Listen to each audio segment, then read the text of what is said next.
Welcome back. All right, so very busy night tonight in the National Hockey League, and so we're going to get into a news of the day video before we get into that really busy night in the NHL today.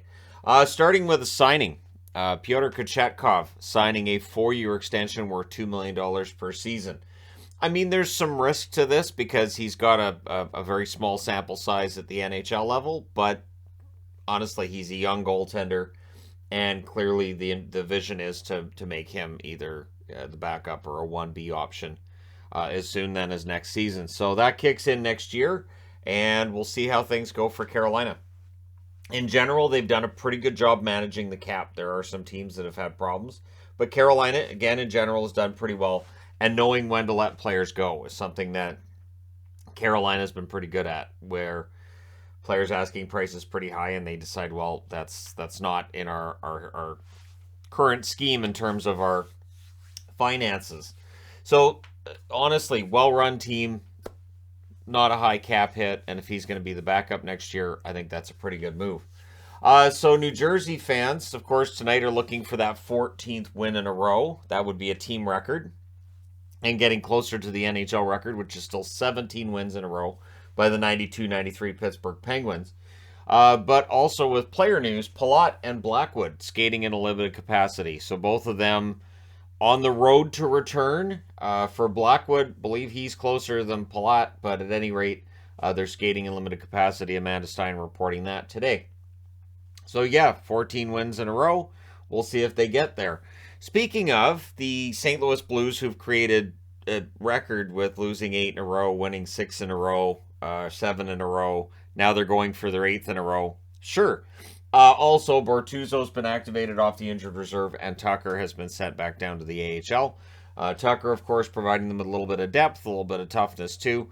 Bortuzzo is back, and he does exactly those things as well.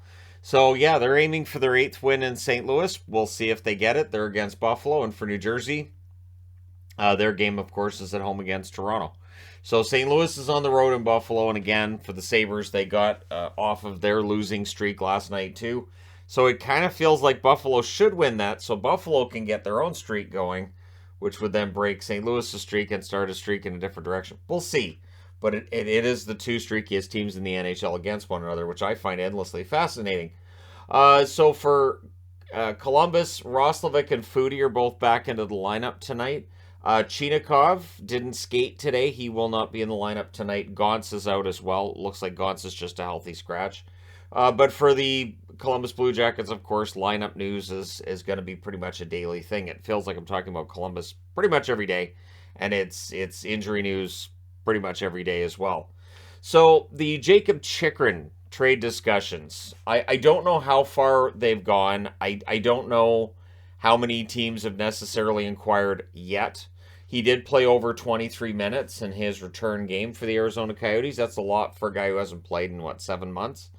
The asking price is 2 firsts and a prospect. Now, from what I've heard, it would be 1 first-round draft pick and then a first-round equivalent. So if you have a first-round pick, like let's just say from an LA perspective, they would trade an LA first-round draft pick in 2023 and say Alex Turcotte, who's a former first-round pick, or Byfield, right? These are first-round equivalent in that they were drafted early in the first round.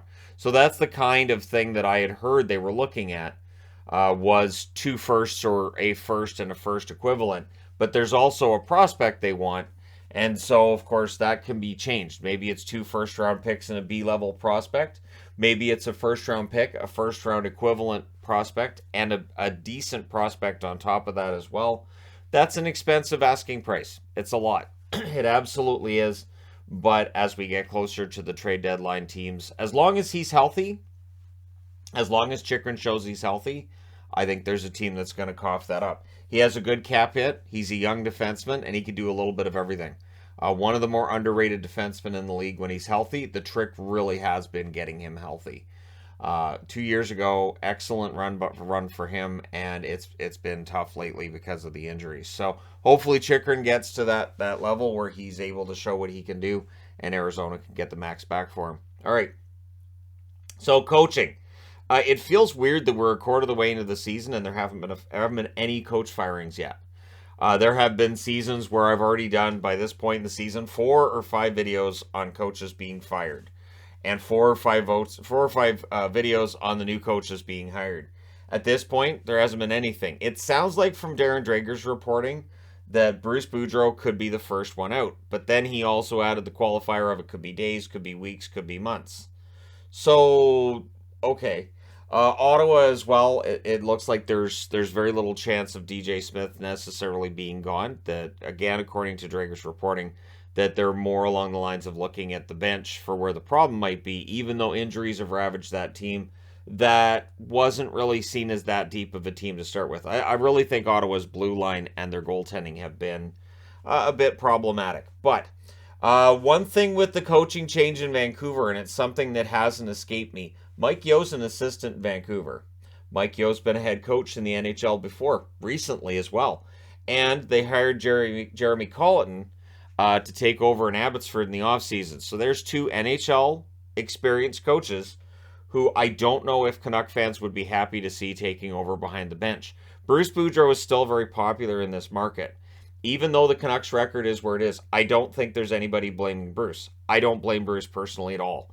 I really think it's the blue line, and it's the fact that the team just they look like they're scared to win. And I don't think that's a Bruce Boudreau thing, because I've never seen a team he's coached that's scared to win. We could talk about the playoff failures for Boudreau as a coach, sure.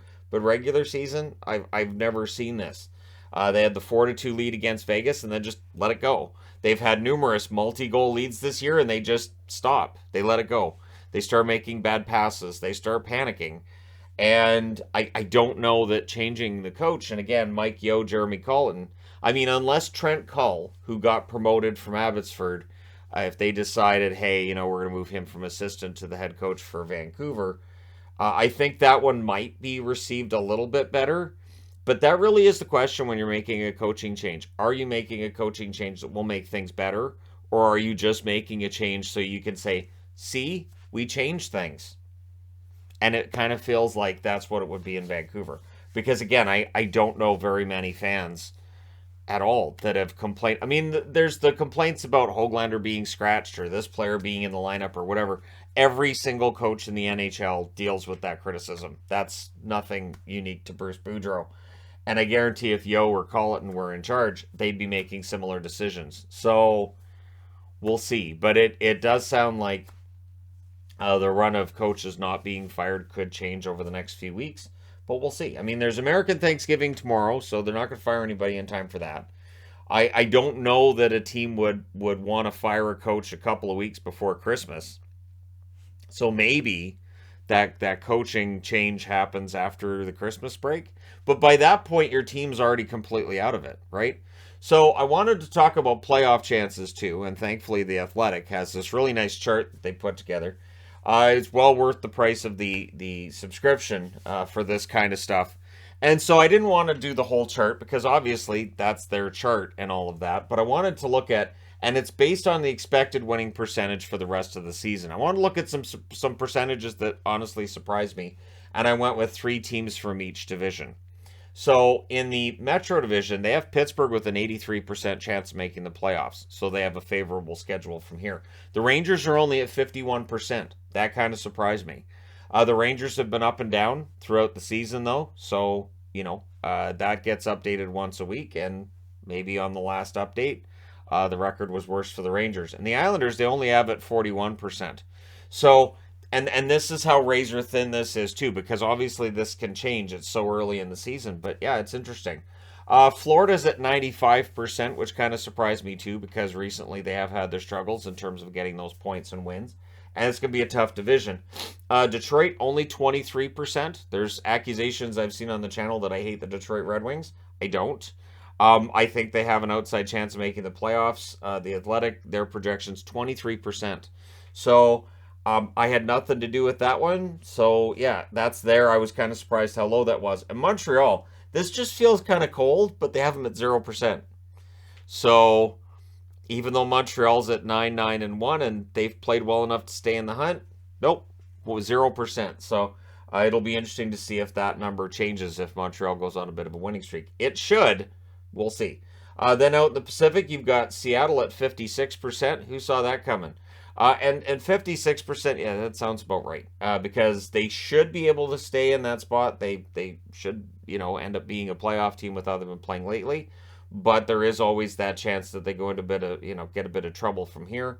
Vancouver's at 23%, which kind of seems high to give Vancouver and Detroit the same odds. But again, the Atlantic and the Pacific are projected to have different point totals in order to be a playoff team.